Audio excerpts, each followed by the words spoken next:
Donc nous sommes avec Israel is Forever à Hebron, la ville des Pères. On a l'habitude de venir chaque été avec plus d'1 millier de personnes pour défiler dans les rues de la ville. Cette année, malheureusement, avec le corona, ça n'a pas été possible. Et cette année, malheureusement, le Shabbat Chai et Sarah également, où l'année dernière, il y avait plus de 40 000 personnes, n'a pas pu être organisé aussi à cause de cette pandémie.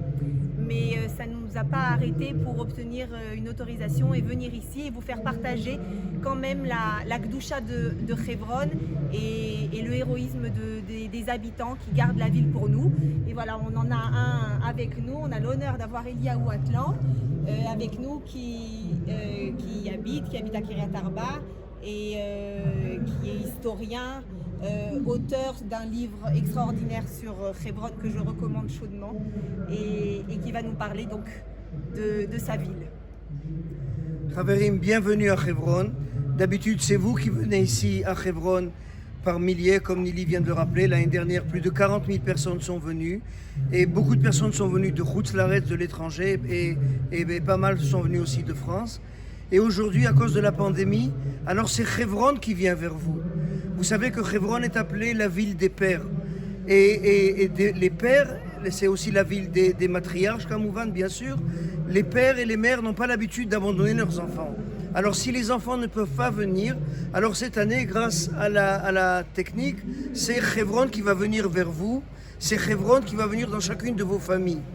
Et c'est pour moi l'occasion de rappeler un peu peut-être, en quelques mots, l'extraordinaire itinéraire historique de notre peuple. Alors ici, on est devant la Meharat HaMachpelah. Quelque part en dessous de cette muraille extraordinaire se trouve le tombeau de nos patriarches. Et à partir des patriarches vont sortir les tribus d'Israël et le peuple d'Israël. Pendant une certaine période qui va s'asseoir sur sa terre, qui va consolider sa ribonout, sa gérance sur la terre d'Israël, avant de connaître les affres de l'exil. Et durant cet exil, mes amis, notre peuple va connaître énormément de difficultés. Il va connaître énormément de persécutions. Il va connaître énormément d'expulsions. Mais plus dangereux encore que les expulsions et que les persécutions, notre peuple va connaître aussi des tentatives de la part d'autres nations de voler notre identité. Et je vous ramène à la fin du 19e siècle, lorsque l'émancipation va venir atteindre pratiquement tous les pays européens. Alors les Allemands vont dire aux Juifs allemands, vous êtes Allemands. Les Français vont dire aux Juifs français, vous êtes Français. Et durant la Première Guerre mondiale, lorsque les Allemands et les Français vont entrer en guerre, on a une lettre extraordinaire d'un soldat juif français qui demande à son rabbin, est-ce que je peux tuer un juif allemand ? Et le rabbin va lui donner cette réponse terrible, mes amis. Il va lui dire, nous avons cessé d'être une nation. Aujourd'hui, tu es français. Et j'ai retrouvé des anciens sidourim, des anciens livres de prière, où on ose comparer Jeanne d'Arc avec Dvorah, notre chauffetette, notre prophétesse biblique. Ken. Et donc, ça, c'est ce que j'appelle une perte d'identité, une tentative de voler notre identité. Plus près de nous, mes amis, la génération de nos parents, une grande partie d'entre nous est originaire d'Afrique du Nord. Et lorsque les événements qui ont poussé les pays arabes à accéder à leur indépendance ont obligé les Juifs d'Afrique du Nord à quitter leur pays, à quitter le Maroc, la Tunisie ou l'Algérie, et ils se sont rabattus sur la France, car la France était la puissance coloniale. Alors comment on a appelé ces gens qui revenaient ? On les a appelés les rapatriés. Mes amis, est-ce que vous entendez le mot rapatrié ? Est-ce que vous voyez le mot patrie qui brille au milieu de ce mot-là ? On a essayé de leur dire, vous revenez vers la patrie. Et pour ceux qui n'avaient pas l'aubaine, et je dis ce mot entre guillemets, d'avoir déjà la nationalité française, alors ils devaient se faire, écoutez bien, ils devaient se faire naturaliser. C'est-à-dire, en faisant revenir un juif marocain ou tunisien en France, au lieu de lui donner une identité étrangère, comme c'est exactement ce qui s'est passé, on disait de cette activité-là, on va te naturaliser, comme si qu'on te ramène à ta nature première. Et mes amis, Baruch Hashem, beaucoup d'entre nous, beaucoup de nos familles n'ont pas pris au sérieux cette naturalisation. beaucoup d'entre nous n'ont pas pris au sérieux ce rapatriement. Parce que dans l'éducation de nos familles, dans l'éducation de nos pères, de nos mères, vous savez comme on dit dans l'hymne national israélien, Atikva, Aïn le Tzion Tsofia. Bien qu'on nous promettait monts et merveilles de la France, de Paris, de la ville des Lumières, nos familles ont toujours gardé un œil orienté vers Jérusalem. Et grâce à ça, mes amis, on ne s'est pas trompé de patrie. Et grâce à ça, mes amis, on est revenu à notre véritable nature. On revient en Eretz Israël, on réintègre notre véritable identité.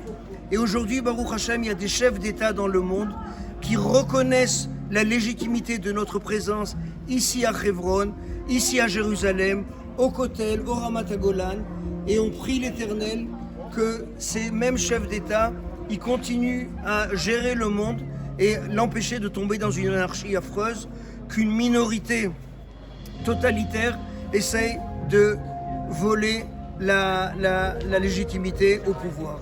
Je vous souhaite Shabbat Shalom et je vous souhaite tous les vœux de nos patriarches d'ici de la ville de Hebron.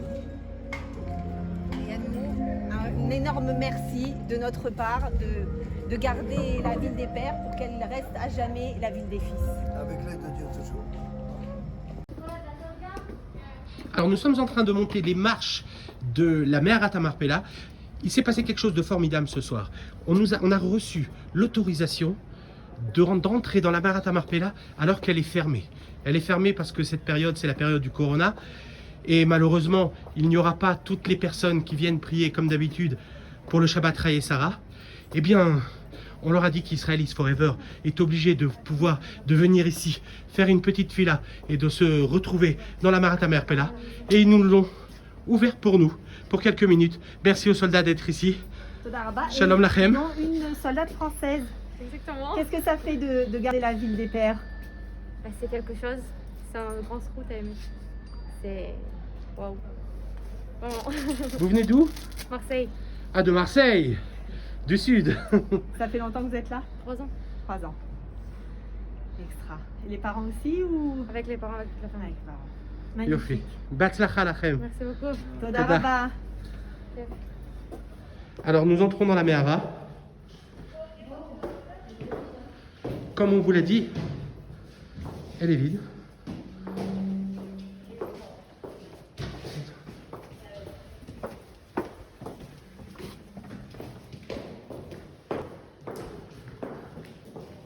On n'a pas l'habitude de voir.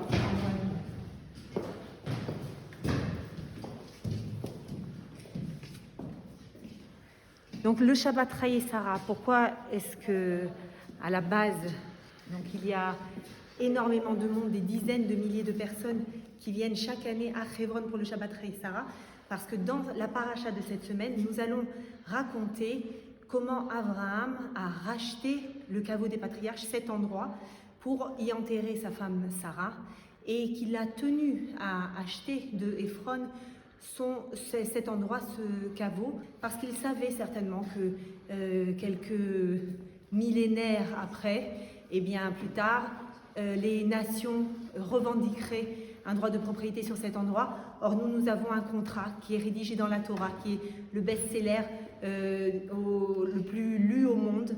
Et dans la Torah, nous avons notre contrat d'acquisition qui dit que Abraham l'a acheté 400 pièces d'argent, qui était une somme qui était considérable à l'époque. Abraham avait ce montant parce qu'il était quelqu'un avec une fortune bien assise, mais il a mis pratiquement toute sa fortune pour acheter ce caveau. Et pourquoi? Parce que il avait retrouvé cet endroit parce qu'une de ses brebis de son troupeau s'était évadée et elle l'a amené ici. Il a reconnu l'odeur de l'entrée du Gan Eden, du paradis. Il savait donc que Adam et Chava étaient enterrés ici, et du coup c'est ici qu'il a choisi pour enterrer Sarah, que lui a été enterré, que son fils Yitzhak et sa femme Rivka ont été enterrés, et également Yaakov et Léa. Rachel, vous le savez, la deuxième femme de Yaakov, est enterrée sur le chemin de Jérusalem à Hebron, et on dit qu'elle pleure ses fils en attendant leur retour. Voilà, c'est pour ça que nous sommes ici donc à Chayei Sarah, et c'est pour ça que des dizaines de milliers de personnes viennent chaque année pour fêter justement cet acte de propriété, cet acte de souveraineté sur notre ville Hebron, sur le caveau des patriarches en particulier, sur Hebron en général. Alors on avance encore dans la Mehara. C'est la première fois que je viens ici et que cette Mehara est vide. Et si Dieu veut que ce soit la dernière fois et qu'elle soit pleine à chaque fois.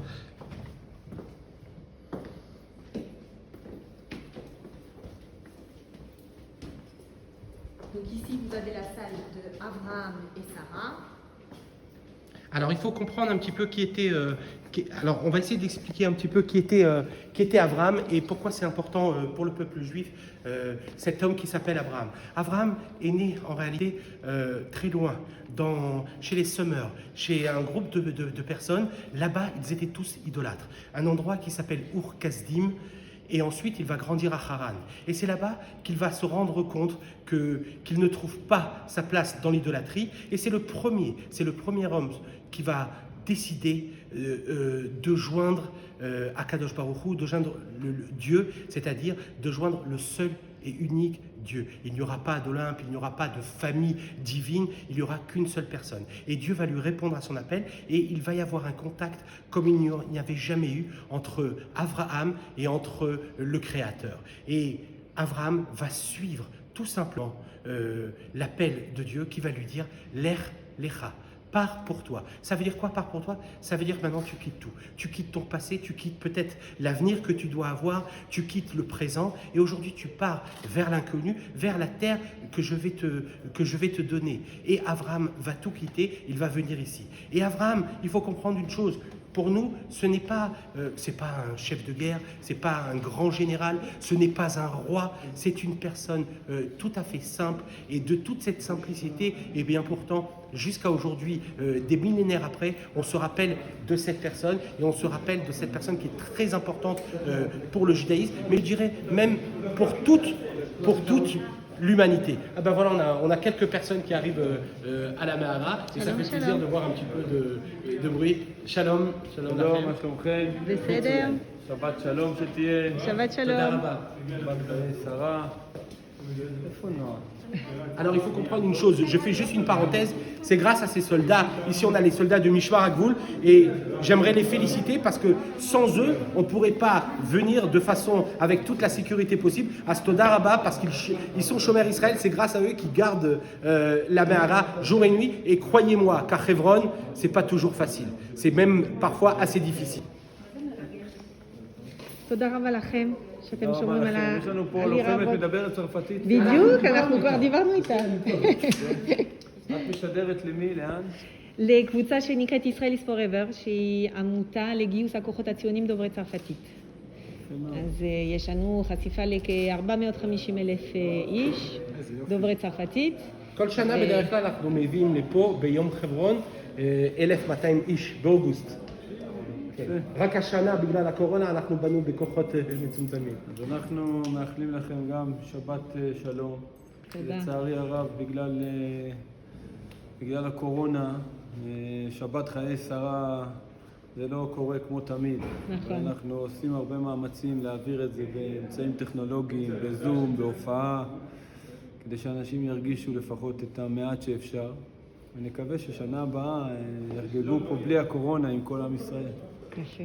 אמן, אמן. יופי, אז שיהיה לכם שבת שלום. תודה, רבה. שבת שלום. בשמחה רבה. את רוצה להגיד להם בצרפתית שבת שלום? שבת שלום. גם בצרפתית זה שבת שלום. כן, זה גם. Welcome. תודה. On va dans l'autre salle. Alors Abraham, c'est le premier qui s'installe ici et c'est le premier qui va acheter la Meharat Marpella. Il achète ça pour sa femme qui est décédée. Il veut un endroit qui puisse rester pour l'éternité. Il ne veut pas qu'on lui offre l'endroit. Comme elle nous l'a dit tout à l'heure, juste avant Nili, il a très bien compris, il sait que dans les générations futures, ça va poser problème. Et bien, grâce à la prévoyance d'Abraham, eh bien, la Mehara, il l'a payé avec de l'argent. 400 cycles d'argent, c'est énormément d'argent. Ephron joue avec lui, Abraham a très bien compris le message, mais il achète quand même. Il va donner une grande partie de sa fortune pour que nous puissions, des générations après, eh bien, montrer encore que la Meharat Marpella a été achetée par Abraham, elle nous appartient et nous sommes dans un lieu juif. Il faut comprendre ici que pendant toutes les générations, même lorsqu'il n'y avait très peu de juifs en terre d'Israël, il y a toujours eu des juifs qui se sont installés, il y a toujours eu des communautés, il y a toujours eu des gens qui se sont penchés vers Hebron. Nous avons toujours prié vers Jérusalem, mais nous avons toujours eu une partie de notre cœur qui était à Hebron, et dans toute notre filote, dans toutes nos prières, on dit tout simplement le Dieu d'Abraham, le Dieu d'Isaac et le Dieu de Jacob. Et Abraham, Isaac et Yaakov sont ici, ils sont enterrés juste en dessous dans une grotte qui est dans une double grotte en réalité, Me'arat HaMarpela, qui se situe vraiment juste en dessous cette bâtisse dans laquelle nous nous trouvons. Alors en général, vous avez une partie de la Me'ara qui est ouverte pour les Juifs et une partie qu'on nous a malheureusement fermée. Mais ne vous inquiétez pas, ce n'est que momentané, parce que si Dieu veut, très bientôt, nous allons récupérer même la plus grande salle qui est juste là-bas, qui est fermée aujourd'hui pour les Juifs. On l'ouvre quelques journées par an, c'est le Olam Yitzhak, c'est la salle d'Yitzhak, parce qu'il faut comprendre... Pas trop. Ils l'ont fait, c'est quelque chose d'extraordinaire.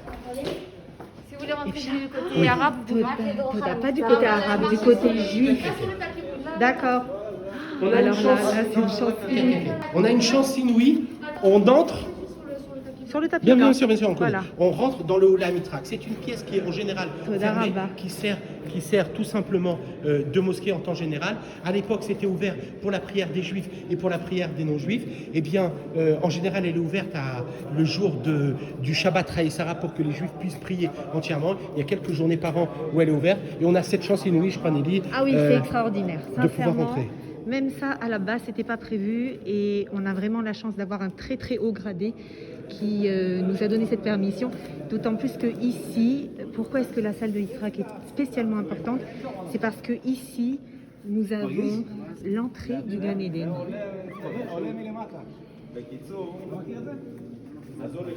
Et cette salle de Yitzhak est, d'une manière générale, 70% de la Me'arat HaMarpela. Après, אנחנו מקליטים. ואתה מדבר עברית? כן. 70% de la Me'arat HaMarpela, du caveau des patriarches, a été donné aux Arabes à la suite de ce qui s'est passé à Purim 1994 avec le docteur Goldstein, qui savait que les Arabes organisaient un terrible pogrom contre le Yishuv de Hebron et qui a décidé de venir seul et de tirer dans le tas pour sauver ses frères juifs. Et ensuite, ils ont découvert sous les nattes des Arabes qui se trouvaient dans cette salle énormément d'armes et de caches d'armes dans cet endroit. Et c'est la raison pour laquelle, malheureusement pourtant, 70% de la Me'arat HaMarpela a été donnée aux Arabes et nous n'avons le droit de rentrer dans cette salle qui est la salle la plus faste, la plus grande, et où il y a, comme je vous l'ai dit, donc l'endroit d'entrée du Gan Eden. On a le droit d'y rentrer que une dizaine de jours par an. Donc là, véritablement, c'est une chance inouïe que nous avons de pouvoir y rentrer. Il faut imaginer au Shabbat Raïsara,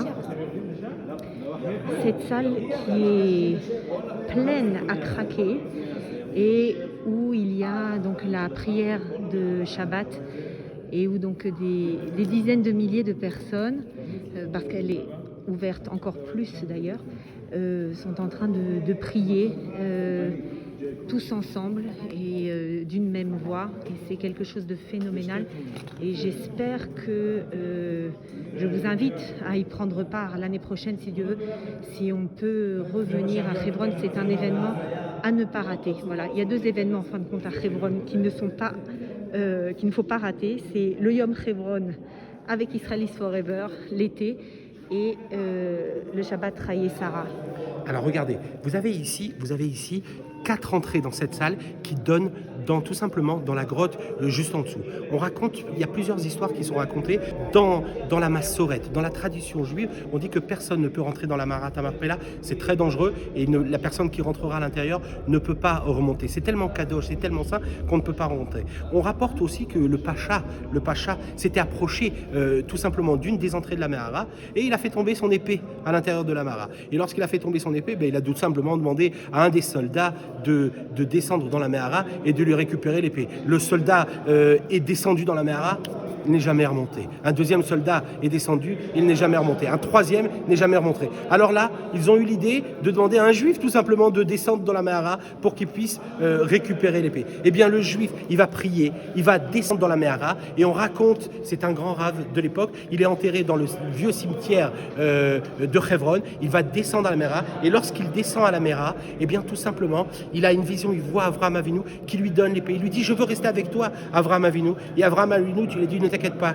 tu vas revenir. Il remonte, il va donner l'épée au Pacha. Nous sommes sous l'Empire ottoman. Et lorsqu'il remonte, il donne l'épée au Pacha.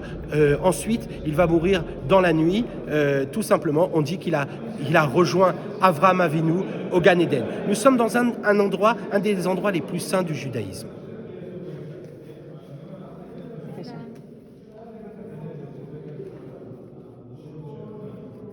Alors, si on a encore quelques minutes, je voudrais juste raconter, il y a quelques années, il y a un groupe de personnes qui ont décidé qu'il fallait faire quelque chose, il fallait qu'on essaye d'arriver dans la Me'ara. Alors, nous sommes à la période des Slichot, les Juifs sont en train de dire les Slichot, c'est à la période où la Me'ara elle était ouverte et aux Juifs et aux Arabes en même temps. Donc, il y avait des heures pour les Juifs et des heures pour les Arabes. Pendant les heures que c'était pour les Juifs, eh bien, tout simplement, nous avions ici les Juifs qui font les Slichot et quelques heures après, nous avons les Arabes qui venaient pour leur prière. À ce moment-là, nous avons tout simplement un groupe de personnes, de 7 personnes. Et parmi ces 7 personnes, qui décident de casser une des entrées, les pierres d'une des entrées, et ils vont rentrer dans la Me'ara, ils vont entrer juste au tout début de la Me'ara, ils vont avoir la chance de pouvoir nous dire et nous rapporter quelques photos pour nous montrer en réalité les quelques endroits, l'entrée de la Me'ara, de quelle façon elle est faite, et elle est exactement faite de la façon dont on le sait selon les livres de la Kabbalah.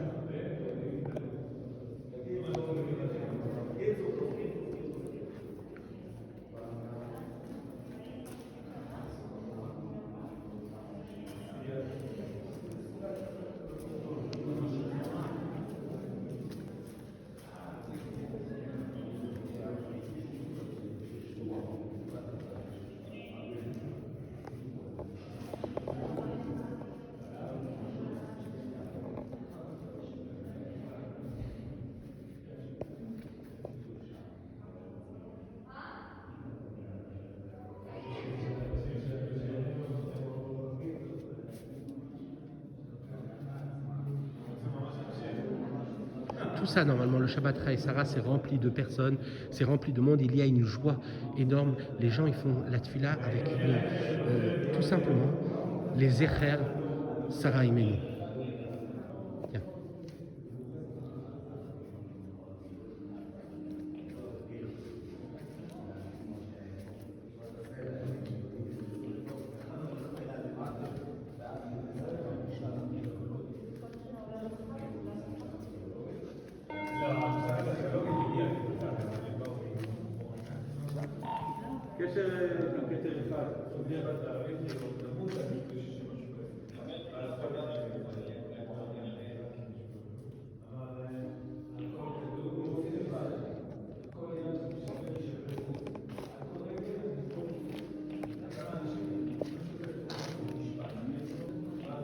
Chaim, est-ce que tu as raconté en 67 la petite Michal? Ah non, je vais raconter l'histoire de la petite Michal. Alors en 67, nous avons une personne qui s'appelle Moshe Dayan et une autre personne qui est archéologue, qui est année à lui, qui s'appelle Yadid, c'est bien ça? Oui. Si je me rappelle bien. Eh bien, tous les deux, ils veulent rentrer dans la Me'arat HaMarpela. Le problème, c'est que nous avons que les entrées comme nous avons vu là-bas et on n'a pas la possibilité d'entrer. Alors, ils décident de faire quelque chose. Aujourd'hui, on les aurait peut-être grondé pour ce qu'ils ont décidé. Eh bien, ils décident tout simplement que la fille de Yadin, eh bien, elle a qu'à rentrer, elle a 12 ans. Elle a 12 ans. Elle est fine comme tout. Elle peut passer. Eh bien, vous savez quoi? Ils vont lui accrocher une corde autour d'elle. Ils vont lui donner pour s'éclairer. Et ils vont la rentrer tout simplement. Ils vont descendre avec un fil. Et elle va en vouloir à ses parents un peu plus tard. Elle le racontera dans un livre.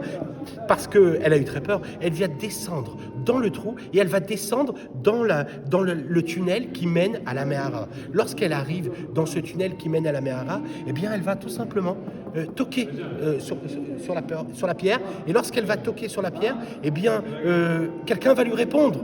Alors elle a très très peur. En réalité, je vous le dis, c'était un soldat qui était de l'autre côté, qui était en haut et qui a entendu des appels. Et bien tout simplement, il a répondu à l'appel. Et bien elle va remonter directement dans la Mehara. Et c'est les 2 seules fois, en tout cas depuis la création de l'État d'Israël, et depuis bien longtemps, depuis l'histoire du Pacha que je vous ai raconté, c'est les 2 seules fois. Cette fois-là et la fois où il y a eu les plusieurs personnes qui ont essayé de rentrer. C'est les 2 seules fois où on a eu du monde qui rentre à l'intérieur de la Mehara. Tu as raconté en 1980, excuse-moi. Oui, j'ai raconté. Et ils ont profité des slichot qui étaient faites. Donc c'était durant le mois de Tishri. Ils ont profité des slichot. Ils ont demandé à leurs amis de prier et de chanter très fort pour qu'ils puissent casser la pierre à chaque fois. Voilà, et y rentrer. Maintenant, par contre, j'ai oublié de raconter, ce qui est très important, lorsque les Arabes sont arrivés vers 5h du matin, le groupe était déjà parti, il était déjà remonté, et bien vous savez ce qui s'est passé? Les Arabes, ils ont vu qu'il y avait une pierre qui était cassée. Au lieu de prévenir les autorités de faire quelque chose, ils ont tout simplement fermé l'entrée pour se dire, s'il y a des Juifs qui sont rentrés, eh bien tant pis, ils n'ont qu'à mourir à l'intérieur, ils n'ont qu'à rester à l'intérieur. Ce n'est que quelques jours après que l'armée s'est aperçue qu'on avait muré quelque chose et qu'il y avait du béton frais. Et ils ont cassé, et un soldat est descendu voir qu'il ne restait personne à l'intérieur. D'ailleurs, parmi les personnes qui sont entrées, il y avait un juif d'origine francophone qui était à l'intérieur. On peut retrouver tout ça dans le Yeshuva Yehoudi et j'essaierai de vous apporter des photos de l'intérieur de la grotte pour qu'on puisse vous montrer l'entrée de la grotte. Ils ne sont pas arrivés entièrement à l'intérieur parce qu'il fallait enlever les pierres, etc. Ils n'ont pas eu le temps, malheureusement, d'enlever les pierres. Ils ont eu aussi, ils avaient très peur parce qu'ils rentrent dans un milieu qui est très kadosh, qui est très saint. Ils ne savaient pas jusqu'où ils ont le droit d'aller.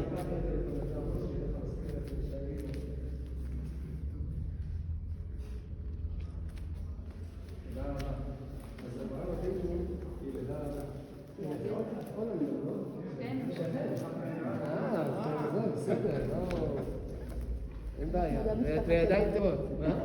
גם משפחה של בנות במלך. כמה? חמסה. חמסה? זו השושלת, זה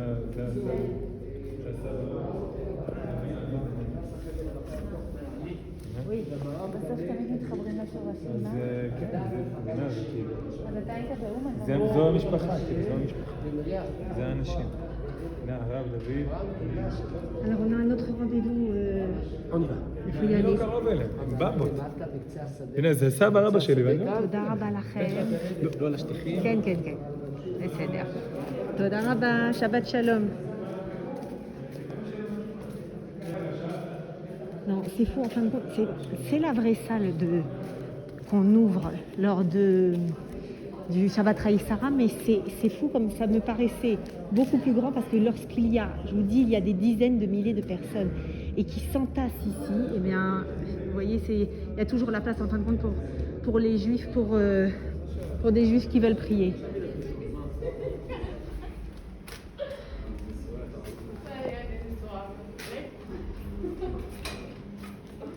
אל תשאלי אותם, תנחי אותם.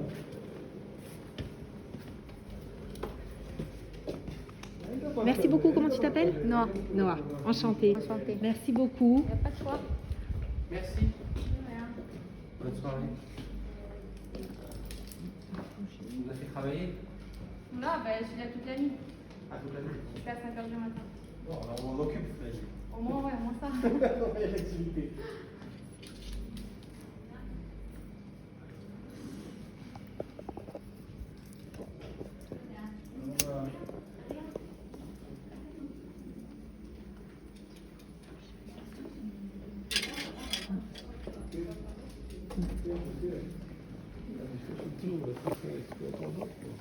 את מה? יש לך הרבה זכויות פה, אחי מצוין. אבירם, תודה רבה. שבת שלום, להתראות, ותודה רבה לכם על הכל. תודה לך. שלום, שלום.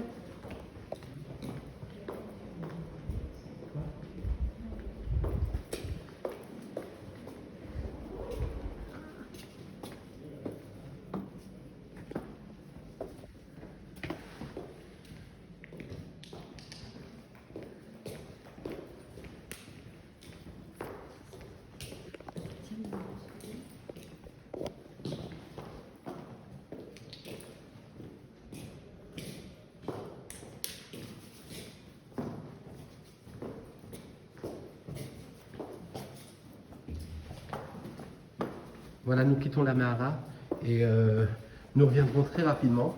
Et si Dieu veut, dès que le Corona sera fini, on vous fera venir. On ne sera pas 1200 cette fois-ci, on sera 2500. Bezrat Hashem. Et on pourra tous venir prier ensemble ici. À bientôt.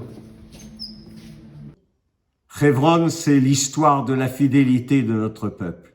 Tout d'abord, la fidélité de notre peuple à la foi de nos ancêtres. Nous continuons aujourd'hui encore de répéter nos prières au Dieu d'Abraham, d'Isaac et de Jacob. C'est la fidélité à nos ancêtres, c'est la fidélité à la continuation de ce que sont nos ancêtres et de ce que devront être nos enfants. La fidélité de notre peuple. Et cette fidélité, elle se manifeste effectivement par ce fait exceptionnel que nous pouvons tous aller à Hebron et dire devant les tombeaux de nos ancêtres et de nos matriarches, ce sont nos grands-parents, à nous tous. Et puis c'est la fidélité aussi à l'héritage de nos pères. L'Éternel, le Dieu d'Israël, a promis une terre à Abraham et à ses ancêtres, mais il l'a précisé une deuxième fois. C'est pas à tous les enfants d'Abraham, c'est à Abraham et à son fils Isaac. Et il a reprécisé encore une fois à Isaac et à Jacob, car cette promesse de la terre d'Israël pour le peuple d'Israël est une évidence que l'Éternel nous a promis et qui s'accomplit. Et puis, c'est la fidélité de l'Éternel à son peuple et à sa promesse, car c'est par un miracle véritable que, traversant 2000 ans d'exil, nous avons réussi à revenir sur notre terre, à la libérer, à avoir le miracle de la guerre des 6 jours, à avoir le miracle de la libération de Jérusalem. Et cette libération, cette terre d'Israël, elle est la nôtre. Elle appartient au peuple juif et au seul peuple juif. Et certains, pendant l'histoire comme ça, oublient un petit peu d'où ils viennent et où ils doivent aller. Nous, les enfants d'Abraham, d'Isaac et de Jacob, nous qui répétons nos prières, nous qui savons ce que représente Jérusalem et qui la plaçons au sommet de nos joies, nous qui savons que dans la Maharat Marpella, au tombeau des patriarches, se trouvent nos patriarches, nous qui leur sommes fidèles, nous savons que toute la terre d'Israël nous appartient, nous appartiendra pour l'éternité, et que quelles que soient les vicissitudes des actualités, le jour viendra où le seul et unique drapeau qui flottera sur toute notre terre sera le drapeau d'Israël, que la seule langue qui sera la langue officielle de notre peuple sera la langue hébreu, et que les lois qui régiront notre nation seront celles de nos prophètes et de notre Torah. Aujourd'hui, lorsque nous lisons la parashat Chayei Sarah, nous pouvons répéter encore une fois notre fidélité à nos mères et à nos pères. Nous savons que Abraham a acheté la grotte de la Marpella, alors que de toute façon elle lui appartenait et qu'il ne devait pas absolument la payer, mais il a tenu à le faire, peut-être simplement pour avoir le premier contrat indiscutable, indéniable de l'appartenance de toutes ces terres au peuple d'Israël. Nous allons réciter la parashat Chayei Sarah nous allons encore une fois répéter notre fidélité à nos mères, à nos pères, à notre peuple et à notre terre, à la terre d'Israël qui appartient au peuple d'Israël. C'est bon. D'étudiants de la Yeshiva Shavet Hebron, qui est, comme vous le savez, notre partenaire depuis des dizaines d'années au fameux Yom Hebron que nous organisons. Et ces étudiants sont là pour renforcer la présence juive à Hebron, mais ils vont parler tellement mieux que moi. Alors, présentez-vous. Moi, je m'appelle Ilan Haïk, j'habite à Jérusalem, j'ai 19 ans et je suis de la deuxième année à Shavet Hebron. Moi, je m'appelle Lior Reva, j'habite à Mahala Adoumim. Cette année, je suis arrivé. C'est un petit peu difficile pour nous, le corona et tout ça, mais on arrive quand même. Bon, je m'appelle Yochai Bitbol, c'est ma 4e année, j'habite à Jéru. Alors, qu'est-ce qui est particulier dans cette yeshiva? Pourquoi est-ce que vous avez choisi cette yeshiva en particulier? Moi, j'ai vu l'ambiance qu'il y a à la yeshiva. Il y a 300 élèves. Beaucoup d'ambiance, les rabbins et les élèves. Et c'est kiff de chaque jour être avec tout le monde et de parler avec tout le monde et Dieu avec tout le monde. Mais pourquoi à Hebron en particulier? Hebron parce que là-bas, le Matam Marpella, chaque jour tu vois de la yeshiva, le Matam Marpella, il y a Abraham, Yitzhak, Yaakov, Sarah, Rivka, Léa et ça te donne de force pour chaque jour et toute la semaine pour continuer. Qu'est-ce qui a fait choisir Hebron au lieu de rester à Jérusalem ou à Mahala Adoumim? Il y a aussi d'autres yeshivot. Moi, je suis bien arrivé. Je suis arrivé dans le Beth Midrash. J'ai entendu le bruit, j'ai entendu les gens qui apprennent la Torah dans tout leur ce qu'ils peuvent. Et ça a donné un petit peu du choc comme ça.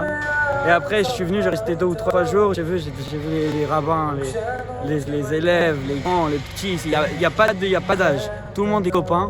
Et après, on était vendredi, je suis allé tout seul à la Mehara et j'ai lu un petit peu des trucs et ça fait des trucs bien dans le cœur et tu te sens bien que tu apprends la Torah à côté de tes parents. Bon, et aussi, oui, le rattacher. Et toi, Ilan? Je crois que toujours sortir un peu de la yeshiva et voir Hebron et que tu sais que tu marches où Abraham, Yitzhak et Yaakov sont marchés. Je crois que tu peux pas avoir quelque chose de plus bien que ça. Je crois les rabbins, les personnes de Hebron, les soldats ici, c'est tout. Hebron, c'est un cœur, c'est tout le cœur de Eretz Israël et du monde entier. Et une spécificité aussi de cette yeshiva, c'est que vous allez tous faire la paix. Ouais. Et qu'est-ce que ça vous donne ce bagage que vous prenez avec de la yeshiva pour la paix? Avant de construire Israël, avant de construire notre corps, il faut construire qu'est-ce qui est dedans nous, la neshama, la nefesh. Si ça c'est pas bien, si le dedans il est pas bien et le dehors il est dans les yeux on voit qu'il est bien mais c'est pas vrai. Ça faut que ça vient de dedans et après ça sort de dehors. Je crois qu'à la yeshiva, on voit comment être une personne qui fait tout jusqu'à la fin. Je crois qu'avant l'armée, tu sais que tu pars dans une isgueret, que tu dois être Shomer Torah ou Mitzvot et tu dois faire tout ce que tu as fait à la yeshiva jusqu'à la fin. Et je crois que la yeshiva te donne la force. Ouais. Toujours, je crois. Tous mes frères sont fait la yeshiva et chaque sortent à l'armée avec tas de force. Et je crois que ça c'est la yeshiva. Bon alors nous on a une petite demande à vous faire. Ouais. On a des gens qui sont intéressés à aider la yeshiva de Shavet Hebron. On va vous demander lorsque vous faites votre fila tous les jours ici au caveau des patriarches, à la Mahala Marpella, lorsque vous étudiez toute la journée, vous ayez une petite pensée pour eux. Toujours. Chaque jour, on s'y tourne ici juste parce qu'on a des amis dans tout le monde et spécifiquement en France. Et on est tas de remerciements. Ouais, et à Rosh Hashanah et à Kippour, on était la seule pas yeshiva que tout le monde était dans la rue à Rosh Hashanah et Kippour. Et nous, on savait qu'on prie pour tout le monde. Pour les gens, les amis qui sont en France et tous les les juifs ici dans la rue, on savait, tous les tfilotes, qu'on aide pour tout le monde. Et ça nous donne des forces et beaucoup de courage quand on fait ça pour tout le monde. Merveilleux. Merci beaucoup à vous. Merci d'assurer la présence juive à Hebron. Merci de prier ici pour tout l'âme Israël. Et Be'atzlacha pour la suite, pour la suite de la Shiva et après pour l'armée. Qu'il y ait des gens comme vous qui puissiez et nous garder notre ville et aussi assurer notre sécurité en tant que soldats. On sait qu'on est entre de bonnes mains. Donc merci beaucoup à vous. Merci à vous, merci à tout le Merci à vous. monde. On vous aime. Toda rabba. On pense. Bonne année. Vas-y. Et la Yeshiva Shavet Hebron attend vos dons, puisqu'ils ont lancé aussi une campagne pour ramasser des dons et pour aider la Yeshiva à toujours s'agrandir encore plus et à recevoir encore plus de jeunes dans leur Yeshiva qui puissent et étudier et ensuite servir à l'armée. Nous sommes maintenant dans la tente de l'association Archivim Makom Haoler, qui est une association qui rachète les villes de Hebron, qui s'occupe de Geulat Kakaot, c'est-à-dire de délivrer les maisons de Hebron qui ont été occupées, surtout depuis le pogrom de 1929, par les Arabes. Et aujourd'hui, Hebron n'est pas seulement la ville des pères, elle est la ville des fils, grâce à des héros qui rachètent une maison et qui s'y installent. Et donc là, nous avons des exemples de gens extraordinaires qui sont un exemple d'héroïsme, de pionniers, et ils sont arrivés, Baruch Hashem, au million. Et maintenant nous avons l'honneur תדברי אולי קצת, מרים, יפעת, צריכים אתכם, לא משפט, כמה משפטים. קודם כל את מלאכי לוינגר, qui est le fils du Rav Levinger et de la rabbinite Levinger, malheureusement qui est décédé il y a quelques jours. Et ses parents ont été à l'origine de la réinstallation des Juifs après la guerre des 6 jours dans toute la Judée-Samarie et en particulier à Hebron. Malachi. Je bénis tout le peuple d'Israël la veille du Shabbat Chayei Sarah. Le peuple juif n'arrive pas à venir ici, mais nous sommes ici les émissaires du peuple d'Israël à Hebron.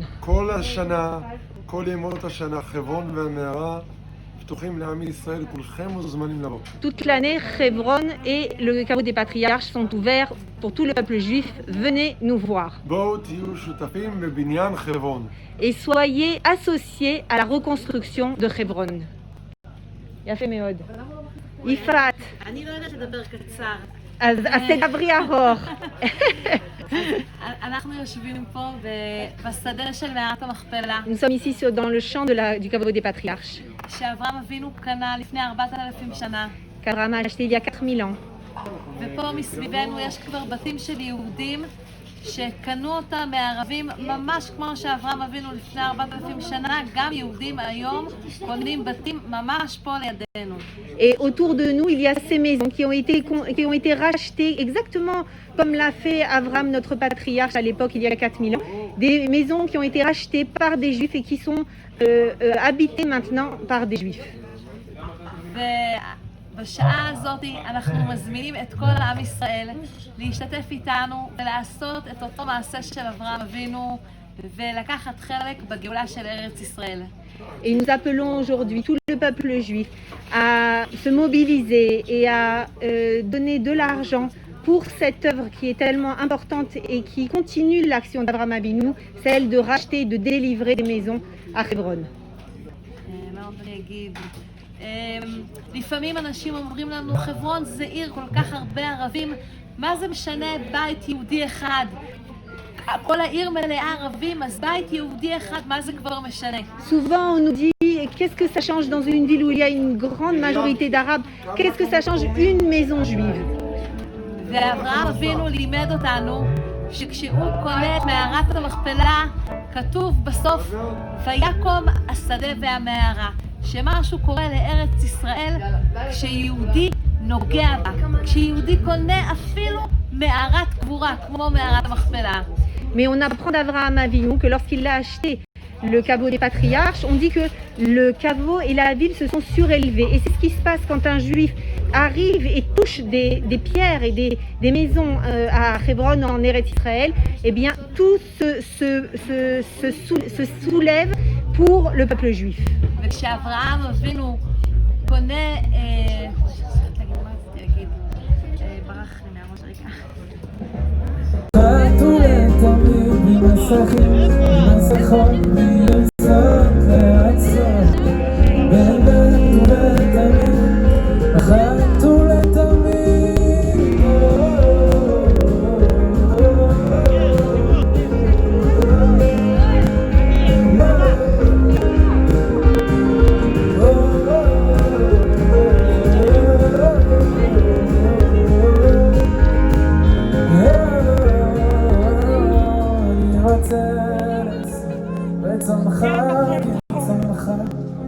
באמת ובתמיד, אחד ולתמיד, בלי מסכים, בלי מסכות, בלי לצעוק ברצות אף אחד. באמת ובתמיד, אחת ולתמיד